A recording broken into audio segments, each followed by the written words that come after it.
Hey there, and welcome to the Flow and Flourish Podcast. I am your fantabulous host, the capacity coach, Nicole Roan, and I am thankful that you are in the place today. Can you believe that we're already in the middle of April? I mean, give or take a few days, but we are midway through this first month of Q2, and I cannot believe how fast time is going. But the good news is that we're talking all about financial literacy, stress management, and a handful of other awarenesses on the podcast this month. And if this is your very first time here, then hey sis, welcome.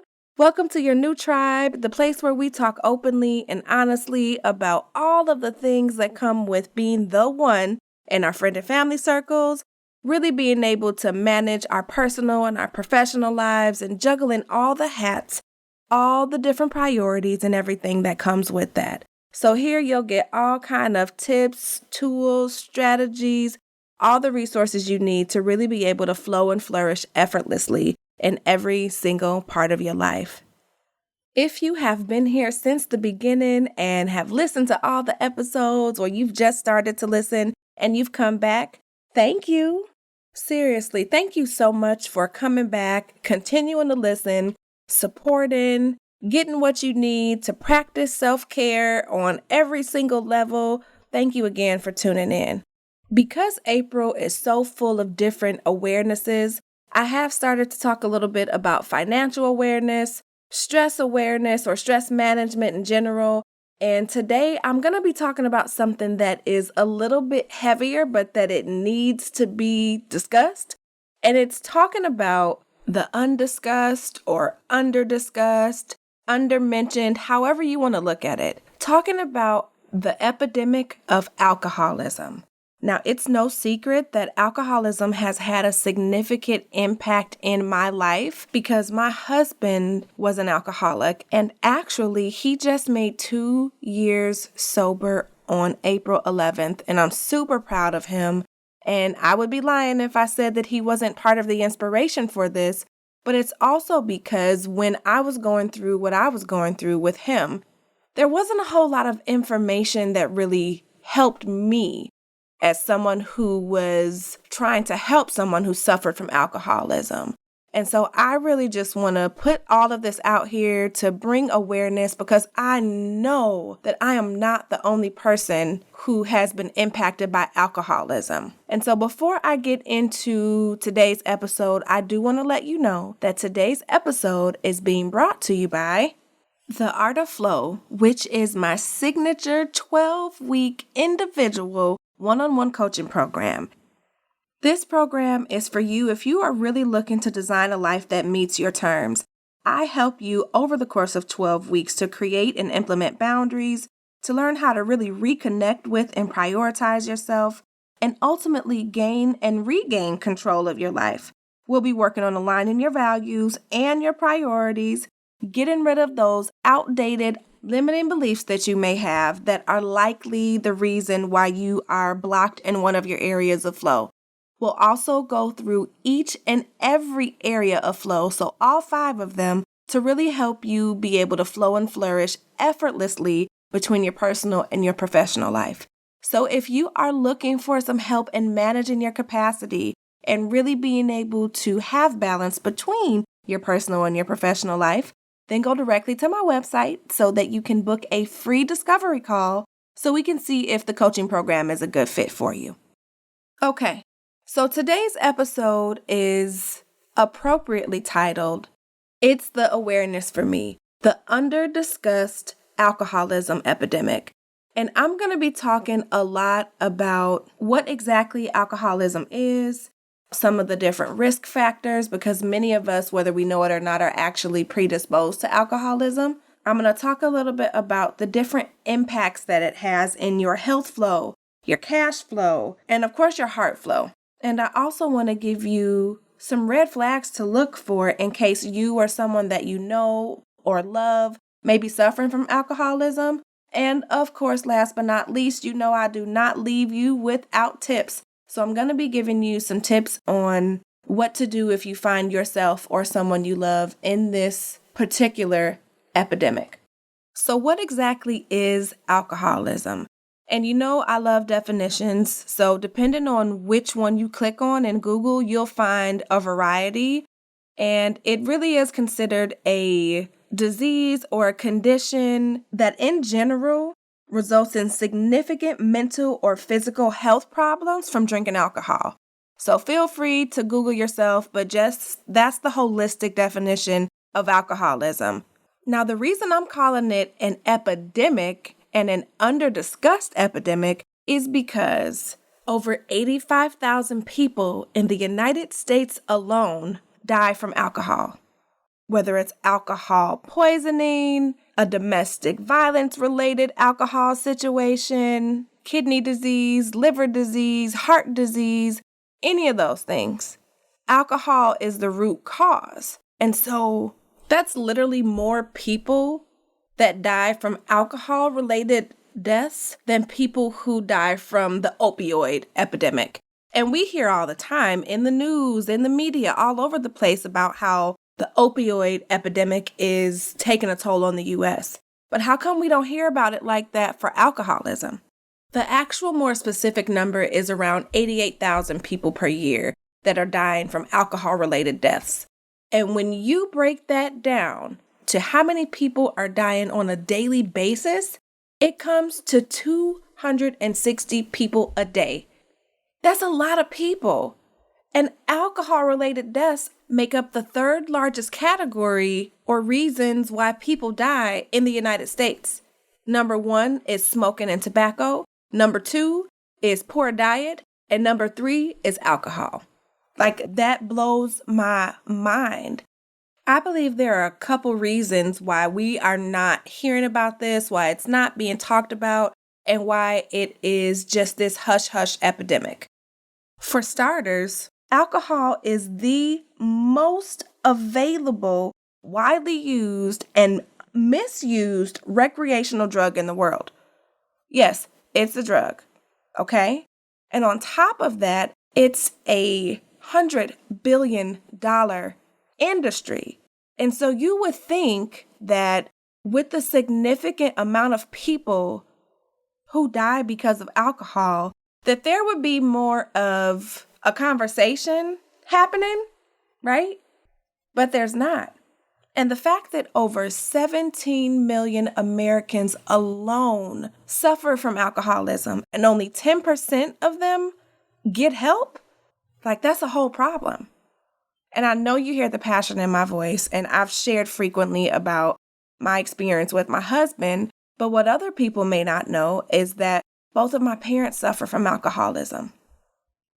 And that's no shade, right? I love my parents. Everybody has their vices. But alcoholism is something that is literally embedded in the fabric of my family. And I've seen the way that it tears families apart, that it kills people, that it just literally wreaks havoc on families. And so the fact that so many people are suffering from this and we're not talking about it is a problem for me. Before I jump into some of the red flags and talk about some of the implications and how it impacts the different areas of flow, can I just say that there is a such thing as a functional alcoholic? And I know that now we're not calling alcoholics. Yes, I'm using air quotes.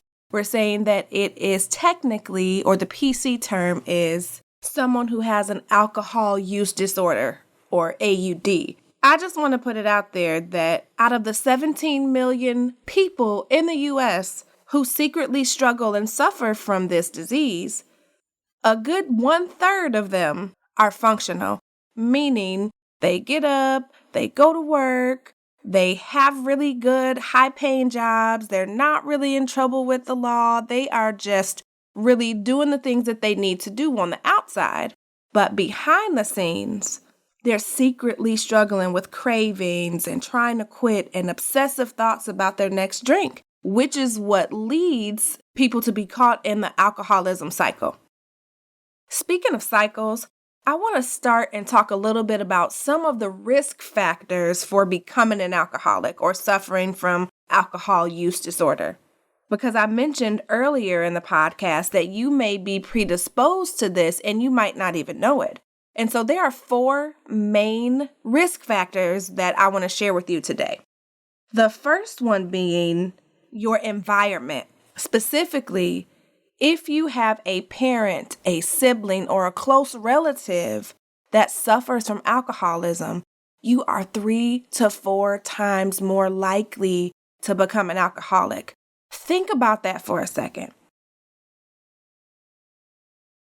I mentioned to you that both of my parents have struggled with alcoholism.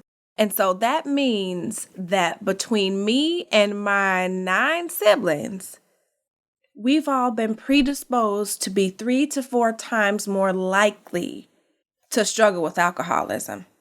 And then when I think about that from a hereditary perspective, I learned while my husband was going through his ordeal that you can pass that gene down, right? Like you can inherit alcoholism in your genes based on your family history. I know I've joked with other friends, family members, coworkers about how everybody has that one drunk uncle, right? Or that one drunk cousin or auntie or person who you just don't invite over for the holidays because they drink too much.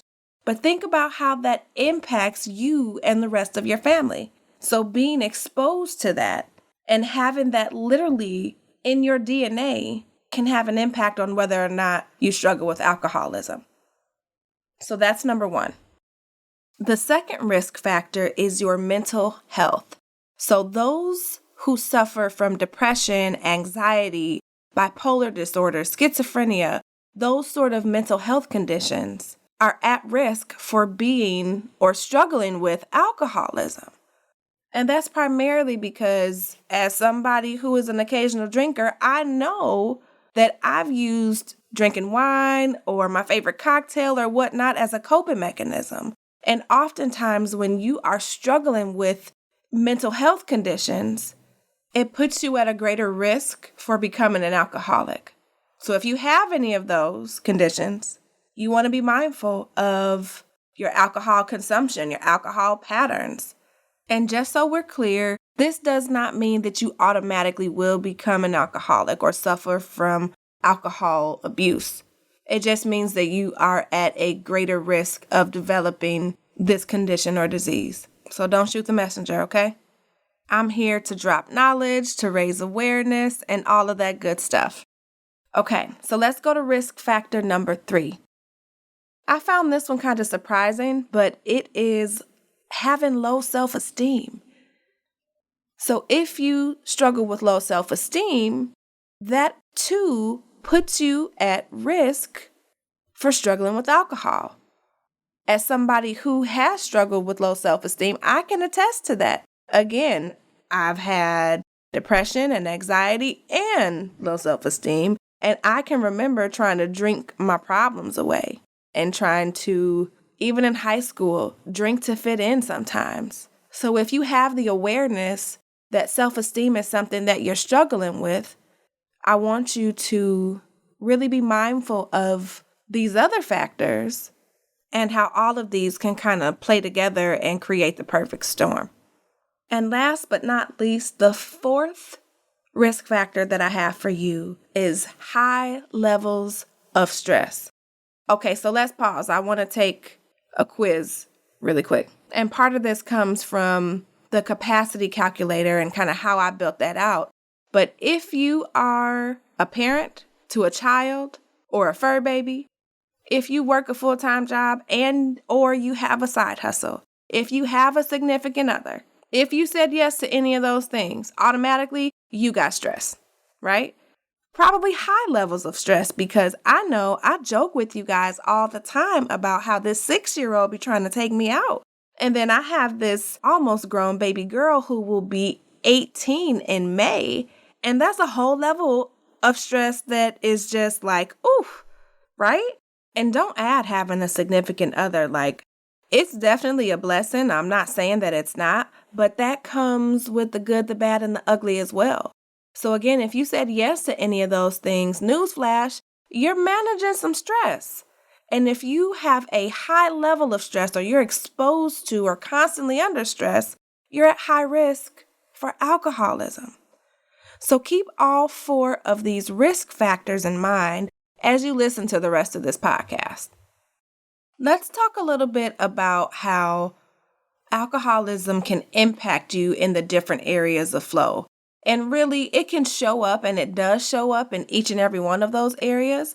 But because we are still talking about financial literacy, I want to focus in on how it really impacts your cash flow, because it spills over into your heart flow, into your workflow, and definitely into your health flow as well. One of the ways that alcoholism can kind of show up and impact your cash flow and then your finances is through unmanaged spending while you're a little tipsy. Now, who else has been on Amazon, done a little shopping after they've had a few drinks? I know I'm not by myself, because I've done that. Or how about, and this is from me watching Bar Rescue way too many times, so bear with me, but how many times have you been out, or when we could go out when the world was open, and you were out drinking, whether it was at a bar or at a get-together, and then you start spending money on not only more drinks, but more food. And it's a science to that, right? Again, that's the Bar Rescue. Depending on what you're drinking and how much you're drinking, you're going to want something salty or sweet or whatever it is to go with that drink. Point being is that not only are your inhibitions lowered in a variety of different ways when you drink, but that also impacts your pocketbook.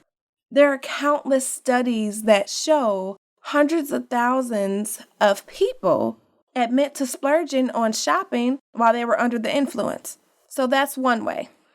Another way that it shows up is actually kind of combined with your workflow, because unlike the functional alcoholics or those who suffer from alcoholism, when stuff gets bad and it hits the fan, it really can impact how you show up at work. So your productivity, your ability to get to work on time and complete projects, all of those different things.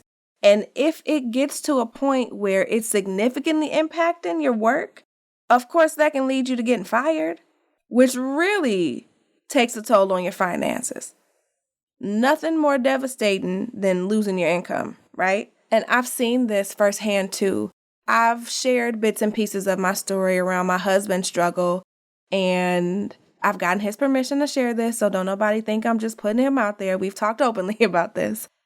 We saw this because he was terminated from a few jobs because of his alcoholism. And so imagine the devastation to me as his other half, and the embarrassment, the shame, the frustration, the anger. And I wasn't even the person with the alcohol problem. And so it just blends into so many different areas of your life. But definitely, alcoholism can impact your finances in a variety of different ways. And so the third and final one that I have is increased medical expenses. And I had a couple of stats for you on how much we spend in the U.S. on medical services when it comes to alcoholism. And I believe the number was like $282 billion that comes from the government and taxpayers to pay for treatment, to pay for prescriptions, just all kinds of things. And so if you struggle with, or you know someone who struggles with alcoholism, it eventually will take a toll on their health. Specifically, alcohol impacts your brain. It impacts all of your vital organs, right? Your heart, your liver, your kidneys. And excessive drinking over an extended amount of time is what leads to that 85,000+ deaths every single year. So not only is it impacting your cash flow, but it's impacting your heart flow. It's impacting your workflow in so many different ways. And hear me when I say you don't actually have to be the alcoholic to suffer from these.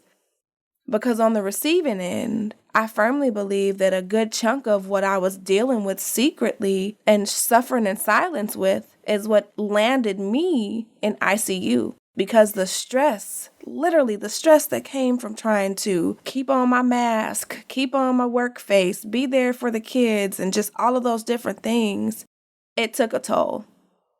So this isn't just for you. If you're listening to this, this isn't by accident.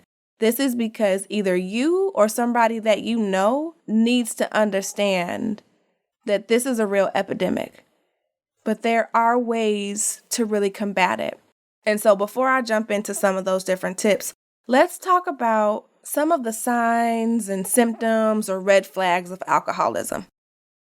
I've heard people say, well, I don't drink every day, or I only drink in the morning, or I drink just because I like the taste. That doesn't make me an alcoholic.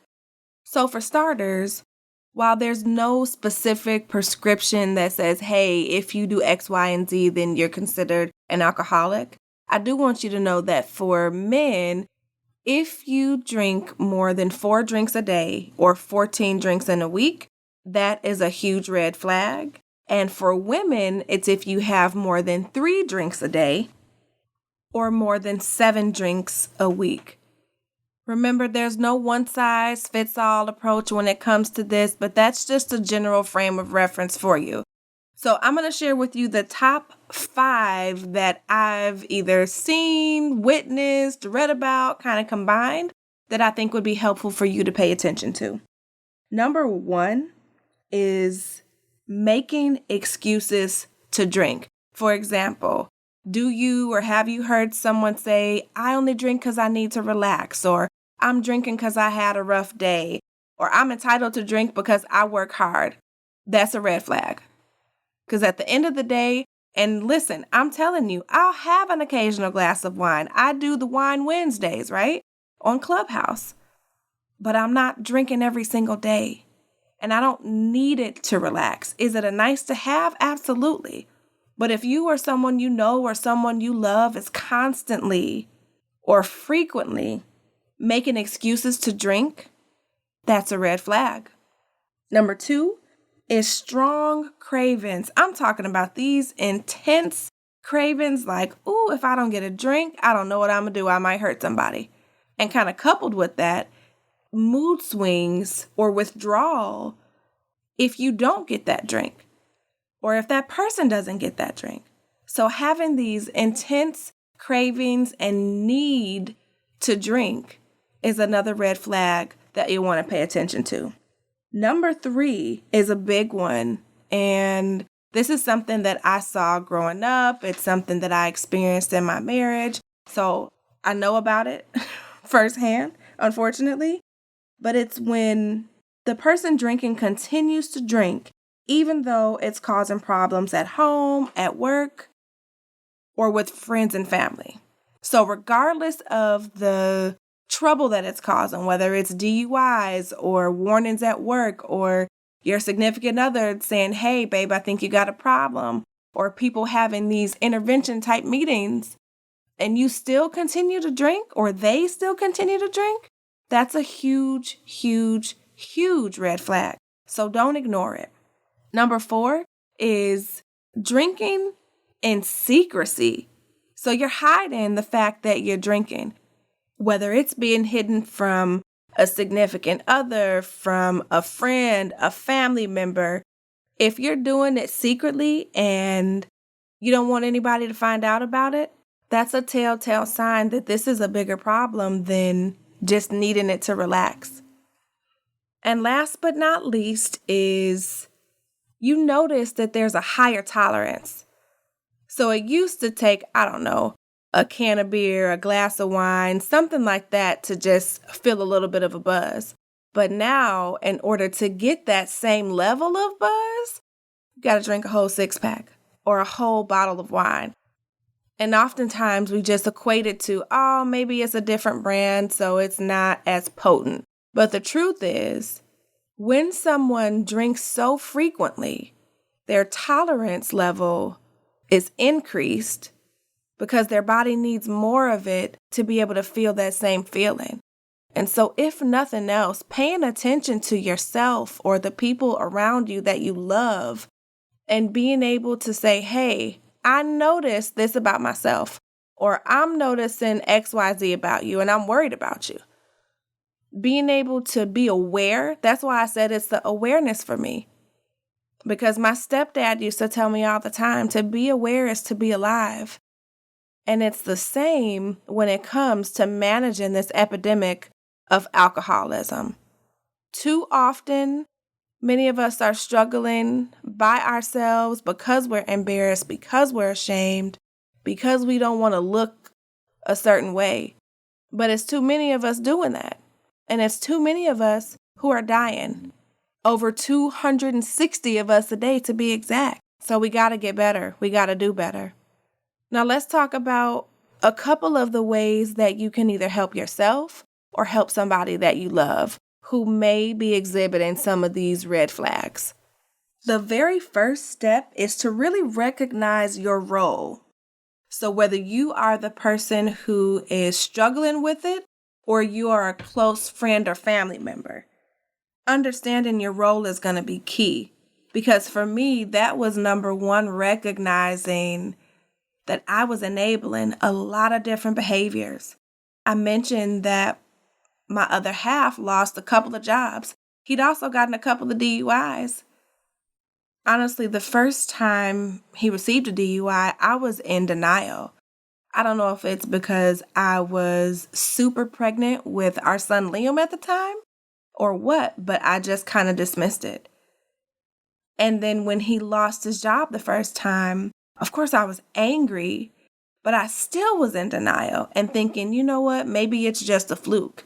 And so really understanding if you are enabling the behavior of the person that's close to you that's struggling with this. And on the flip side, if you are the person and you identify with some of these symptoms that I've talked about, what are you going to do about it? So the second one is to make a decision to address the situation. That's whether, again, you are the person who is struggling with the alcoholism or you are the enabler. You have to decide to talk about it, to address it, because you cannot fix what you will not face. Pretending like it doesn't exist, pretending like it's going to go away on its own, none of that is going to get you on the other side and really be able to deal with the issue at hand. So make a decision to really address what's going on. And then number 3 is to get outside help, because I guarantee you, I don't care if you have a psychology degree and you're a therapist, honestly, you need some outside help. The person that you love needs that outside help. You know how it is. Oftentimes, the people that we talk to every single day don't really take heed to what we say, but when they hear it from somebody else, it's like, wow. And that's just a piece of it. But the other part is that it's above your pay grade. And I mean that with all due respect, ma'am. Like, there's nothing wrong with getting somebody who specializes in addiction treatment, in alcoholism, in really not only the behavioral piece, but the mental health piece as well. Because I told you earlier that if you have mental health things going on, so depression, anxiety, all of those things are treated in so many different ways. And alcoholism, again, is a disease that's treated in a variety of different ways. So don't try to do this on your own. You do need some outside help, whether it's your pastor that's praying for you or resources on helping you to detach with love. This isn't something that you should or can do by yourself in a vacuum. And as you're getting outside help, I want to share a couple of different resources that I know have been beneficial for me, for other clients that I've worked with, and just in general doing research. So the first one is to really seek services from your local behavioral health center. Oftentimes, treatment is covered by insurance. And if your significant other has a short-term disability plan or a friend or family member, make sure they're connecting with HR. Yes, my HR wires are touching and showing. So know that there's a way for you to get treatment or for the people that you love to get treatment that's covered by insurance. And it's confidential. They cannot tell your job why you're out. So there are resources starting there. Additionally, seeking out Alcoholics Anonymous. So they're at www.aa.org. And I know this has been a cornerstone in my husband's recovery, and it still is. And they have a ton of resources on codependency, on, dealing with the trauma of loving and living with an alcoholic, just so many different things for you at your fingertips. So reach out to your local AA as well. And then last but not least, there's another organization called the Substance Abuse and Mental Health Services Administration. And they're at www.S as in Sam, A as in Apple, M as in Mary, H as in Health, S as in Sam, A as in Apple.gov. And their phone number is 1-800-662-HELP. That's HELP. And I'm going to put all of this information in the show notes. But each and every one of these different resources are going to be a starting point. But I want to share with you one other thing. You cannot make anybody get help if they're not ready. And you have to be willing to set some boundaries about what you're going to accept in your life for your own peace, for your own health. So it's fine and dandy to have all of these different resources. But if you are the person who's struggling with this, you have to decide that you want to do better and take it 24 hours at a time, one step in front of the other. And as a loving family member or friend, you have to give that person the ability to make the decision for themselves. Because telling them to get some help if they loved you or if they love the kids or if they love themselves ain't gonna cut it. Sometimes we gotta let people hit rock bottom, and it hurts and it sucks. But you can be there on the other side when they do decide to get help. So just know that regardless of the situation, there's nothing that you can do to make somebody else get help. And I want you to know that. Now, I know this episode was pretty heavy, but again, because of how many people are impacted, over 12% of the population in the U.S. specifically, it's so important that we start having these open and honest conversations. And I didn't even get a chance to touch on how alcoholism is impacting teens and those, even the preteens. So that'll be a totally separate episode on another day. But I just want to leave you with this. Regardless of the situation, you don't have to do this alone. There are so many people, organizations, myself, other people that are struggling with this. So you literally are not alone. Reach out and get some help. Talk to your therapist. Talk to your pastor. Seek some resources. Because struggling with this by yourself, as the person who is struggling with the alcoholism, or if you are a close relative, it takes just as much of a toll on you. So know that you don't have to do this alone. I'm always a DM, an email, some kind of message away. So don't ever hesitate to reach out to me because I know what it's like.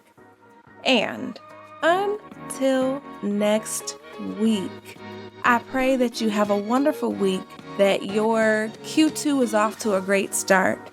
And I look forward to continuing to be your capacity coach and helping you to increase your capacity for sustainable success by creating balance between your personal and your professional life without ever having to sacrifice yourself, your family, and what matters most to you. I'll talk to you next week.